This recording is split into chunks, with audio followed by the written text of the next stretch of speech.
వెండి ప్రమిదల్లో ఆవు నెయ్యి కానీ నువ్వుల నూనె కానీ పోసి దీపాన్ని వెలిగించుకుంటూ ఉంటాం. అయితే ఈ వెండి ప్రమిదల్లో దీపాలు వెలిగించేటప్పుడు ఆ ప్రమిదల కింద పళ్ళెలు ఏర్పాటు చేసి ఆ పళ్ళెల్లో దీపారాధన కుందులుంచి దీపారాధన చేసుకుంటూ ఉంటాం. అయితే దీపారాధనలలో శక్తివంతమైన దీపారాధన రావి ఆకు దీపారాధన. ఎవరైనా సరే రావి ఆకు దీపం ఇంట్లో శుక్రవారం రోజు కానీ, గురువారం రోజు కానీ, సోమవారం రోజు కానీ, మంగళవారం రోజు కానీ వెలిగించినట్లయితే విశేషంగా లక్ష్మీ కటాక్షాన్ని, శివానుగ్రహాన్ని సిద్ధింపజేసుకోవచ్చు. రావి ఆకు దీపం ఇంట్లో పెడితే జాతకంలో ఉన్న కుజదోషం, కాలసర్పదోష తీవ్రతను తగ్గింపజేసుకోవచ్చు.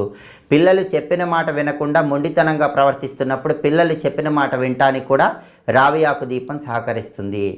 అలాగే ఆర్థిక ఇబ్బందులు ఉన్నా సరే ఆర్థిక ఇబ్బందులన్నీ తొలగింపజేసుకోవటానికి, అప్పుల బాధల నుంచి బయటపడటానికి, మొండి బాకీలు తొందరగా వసూలు కావటానికి రావి ఆకు దీపం విశేషంగా సహకరిస్తుంది.